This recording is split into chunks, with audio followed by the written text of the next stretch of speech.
¿Qué tal? Video tutorial número 7 del curso de Angular 2 en el que iniciamos una introducción a TypeScript. Sigue siendo el curso de Angular 2, desde luego, como prueba que los componentes que hemos creado hasta ahora se fundamentan en su totalidad en los archivos .ts, los archivos TypeScript que hemos creado. JavaScript ha pasado de crear pequeñas aplicaciones web muy limitadas a las potentes aplicaciones actuales. Esto dejó muy claro las limitaciones de la especificación ECMAScript 5 de JavaScript, con graves problemas de escalabilidad y capacidad de mantenimiento. El problema se agravó a medida que aumentaron el número de librerías y módulos que exigían una perfecta integración en las nuevas aplicaciones.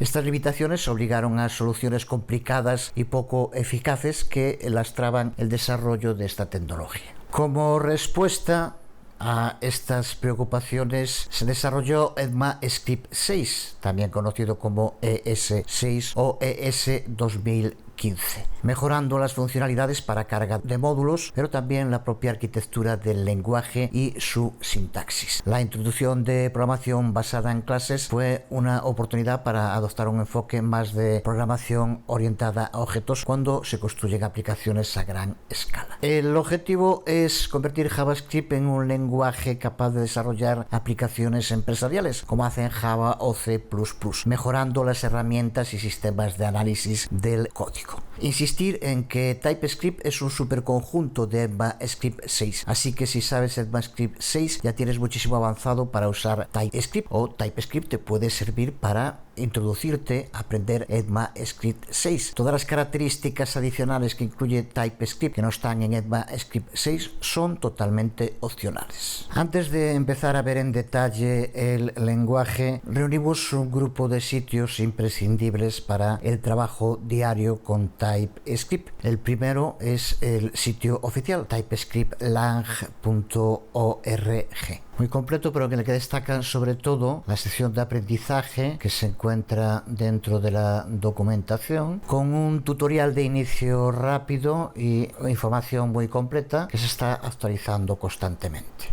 Pero sobre todo destacar el Playground.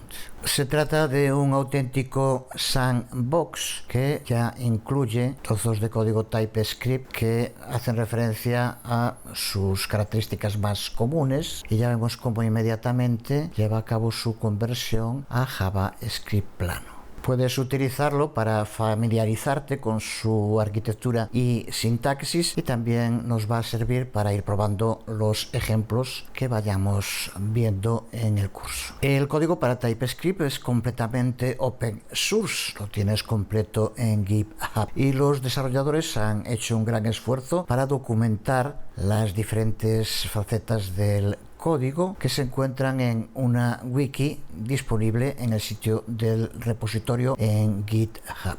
Un magnífico recurso para encontrar respuestas a dudas o para profundizar en alguna de las características del lenguaje y su sintaxis. Ha sido uno de los recursos fundamentales para la elaboración del curso. Trabajar con TypeScript o con cualquier otro lenguaje de programación significa básicamente trabajar con datos, y tales datos pueden representar diferentes tipos de contenidos. Esto es lo que se conoce en programación como tipos. Un nombre usado para representar el hecho de que los datos pueden ser un texto string, un valor entero o un array de estos tipos de valores. Esto no es nada nuevo en JavaScript, donde de siempre se trabaja de modo implícito con tipos, pero de una forma flexible. Esto significa que cualquier variable dada puede asumir o devolver, en el caso de funciones, cualquier tipo de valor. Pero esto a veces lleva a errores y excepciones en nuestro código por colisión de tipos entre lo que nuestro código devuelve y lo que esperábamos que debía devolver. El tipado estático, por eso en ECMAScript 6 y en TypeScript, por lo tanto, se utiliza el denominado tipado estático, que nos garantiza saber qué tipo de datos vamos a encontrar en cada instancia de código. Muy valioso para ayudar a depurar nuestras aplicaciones en tiempo de compilación. Probablemente uno de los más ampliamente usados tipos primitivos en nuestro código será el tipo string, en el que poblamos una variable con un trozo de texto.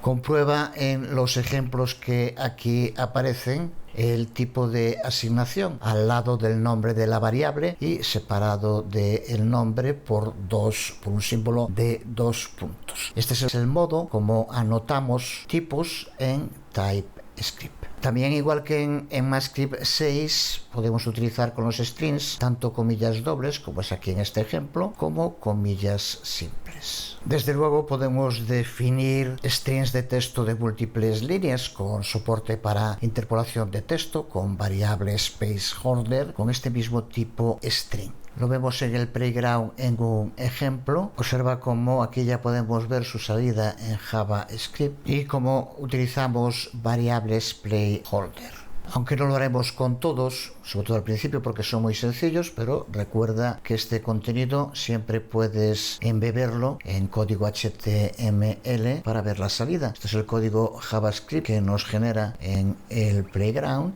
y simplemente este está tomado de la plantilla que utilizan en W3C para JavaScript y aquí es donde hacemos que se muestre ahora message, la variable, y es lo que tenemos aquí en la salida con el mensaje.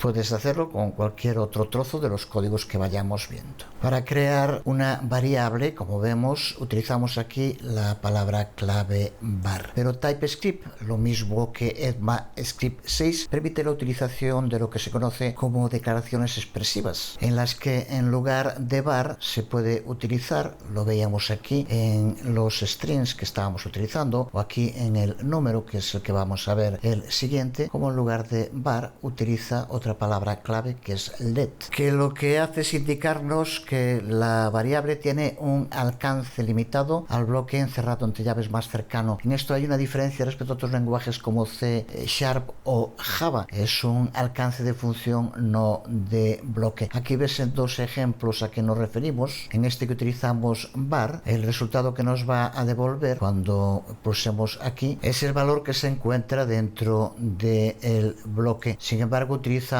let se le aplica al siguiente bloque cerrado entre llaves y por tanto en este caso sí que nos devolverá un 2, 3. Otra posibilidad es el uso de const, que nos indica que los valores que declaremos por primera vez de este modo tienen el propósito de no cambiar a lo largo de todo el programa. En general vamos a utilizar la notación tradicional var, pero es importante saber que en ECMAScript 6 y en TypeScript se pueden declarar variables de otro modo. Terminamos de modo rápido hablando de los otros tipos de datos primitivos más utilizados, también por eso mucho más conocidos, como es el caso de number, que al igual que en JavaScript define cualquier número, sean enteros, hexadecimales, decimales, binarios, octales. El tipo boolean, que define datos que pueden ser solo o verdaderos o falsos.